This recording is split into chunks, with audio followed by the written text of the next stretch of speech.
أعوذ بالله من الشيطان الرجيم بسم الله الرحمن. Dear students, welcome back to our class on physics. Our topic is impulsive force. We are studying Newton's laws of motion or dynamics.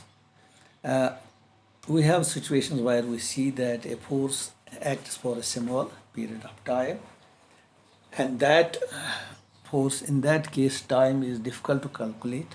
So we want to calculate that force, so momentum cannot be changed, or we can change it. We can see how to calculate the change in momentum and the force that acts for that simultaneous and the effect that that force creates. Now the force which acts for on the bodies for a very short duration of time is called impulse. Just we hit a cricketer hits a ball, so the time duration between ball and bat, it is very small. Similarly, case of a football and hockey, or we hit a nail with a hammer. Second, that impulse force does not remain constant. First, it changes from zero to maximum, then and from maximum to zero. So impulse, these are impulse force. So impulse is the total effect of a large force which acts for a very short duration of interval. It is measured mathematically by product of force and time.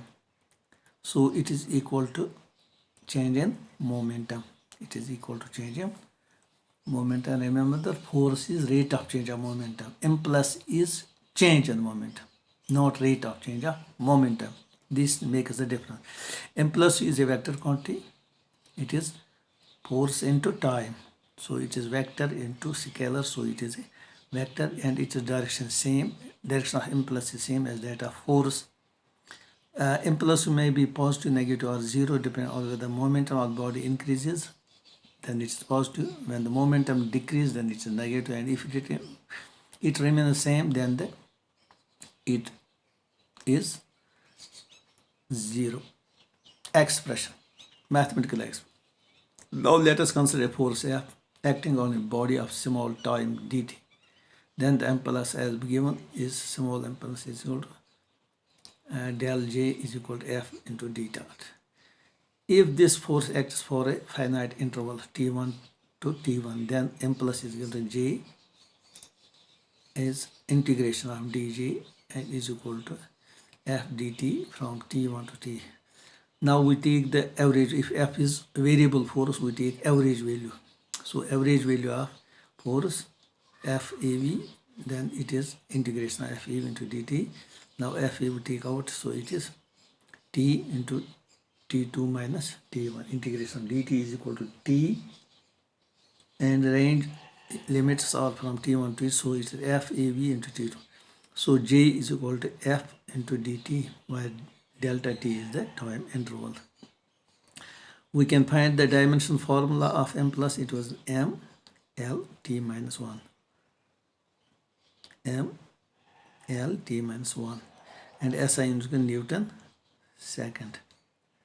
Newton second, or it is kg meter per second. Kg meter per second.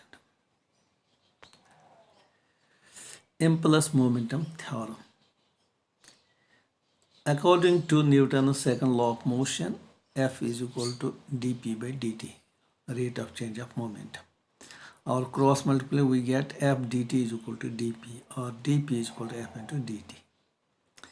If in the time interval from 0 to t, momentum of the body changes from p1 to p2, then integrating the equation 1 with proper limiters, we will have integration of dp from p1 to p2 is equal to integration of F dt from 0 to t. We started from Newton's second law, F is equal to dp by dt, right? So now integrating dp is equal to p from p1 to p2, and F is equal to integration of dt, that is F into t from 0 to t. So it is p2 minus p1 is equal to F into t minus 0 F into del t. So p2 minus p1 is equal to F dt. Well, F into T is equal to J, so J is equal to P2. So J is change in momentum. So where force is rate of change of momentum, M plus J is change in momentum, that is difference between final and initial. This is called M plus momentum theorem. M plus momentum theorem.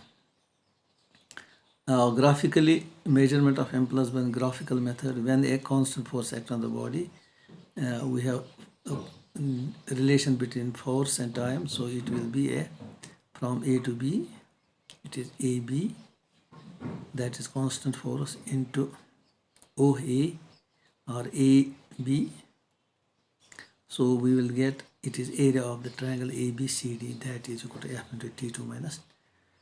If we have a variable force, then the graph will be as ABC, just we said force is 0, then it is equals to maximum, then again decreases. At time 2 it becomes again 0, so it is again area under the graph, area under the graph ABC. The area under force gives us the so we will see that this area under graph and divided by the time interval, it will give the force. It will give the force. So equation 4 makes it clear that if the change in the moment of body takes place in the small interval of time, then the large force is required.